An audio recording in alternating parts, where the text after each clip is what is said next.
Hi guys, പവിത്രം പ്രമോയിലേക്ക് സ്വാഗതം. അങ്ങനെ വരുണിന്റെ മനസ്സിലെ എല്ലാ കാര്യങ്ങളും വേദയോടും അമ്മയോടും തുറന്നു പറയുന്നുണ്ട്.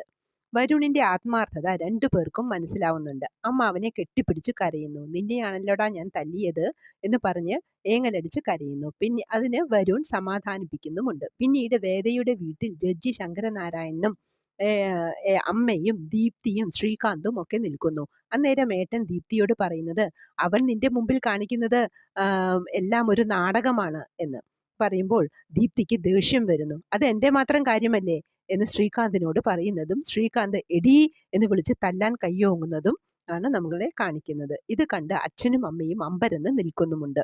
പിന്നീട് വിക്രം പറയുന്നത്, ദീപ്തിക്ക് വരുണിനോട് ഒരു തരം കമ്പാഷൻ സാറ്റിസ്ഫാക്ഷൻ ആണ്. അതായത് താൻ മൂലം ഒരാളുടെ ജീവിതം അർത്ഥപൂർണമായല്ലോ എന്ന തോന്നലുകൊണ്ടുള്ള ഒരു ഇഷ്ടം. നിനക്ക് വാശിക്കു വേണ്ടി ഒരാളുടെ ഭാര്യയായിട്ട് ലോകത്തിനു മുമ്പിൽ അഭിനയിക്കാമെങ്കിൽ നിന്റെ അനിയത്തിക്ക് അവളുടെ ആത്മാർത്ഥ പ്രണയം സാക്ഷാത്കരിക്കാൻ അല്പം വാശിയൊക്കെ ആയിക്കൂടെ എന്ന് ചോദിക്കുന്നു. ഇത് കേൾക്കുമ്പോൾ വേദ അസ്വസ്ഥയാവുന്നു.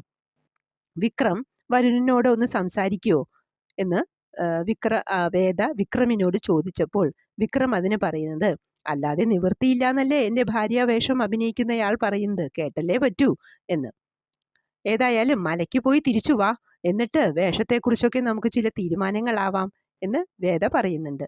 എന്നിട്ട് വീണ്ടും വേദ വിക്രമിനോട് ചോദിക്കുന്നു, ഒരേ ഒരു കാര്യം ഞാൻ ചോദിക്കട്ടെ, എന്നെ ചീത്ത വിളിക്കരുത് എന്ന് പറയുമ്പോൾ അയ്യപ്പസ്വാമിയെ വിളിച്ച് സത്യം ചെയ്യാൻ പറയുന്നു വിക്രമിനോട്. സത്യം നീ ചോദിക്കേ എന്ന് പറയുന്നു. എന്തായിരിക്കും വേദ ആവശ്യപ്പെടാൻ പോകുന്നത് എന്ന് ആലോചിച്ച് നിൽക്കുന്ന വിക്രത്തെ കാണിച്ചുകൊണ്ടാണ് പ്രമോ അവസാനിക്കുന്നത്. പ്രമോ ഇഷ്ടമായെങ്കിൽ ലൈക്ക് ചെയ്യാനും ഷെയർ ചെയ്യാനും സബ്സ്ക്രൈബ് ചെയ്യാനും മറക്കരുത്. അടുത്ത ഒരു എപ്പിസോഡിൻ്റെ പ്രമോവുമായി വരുന്നതുവരെ കാത്തിരിക്കുക.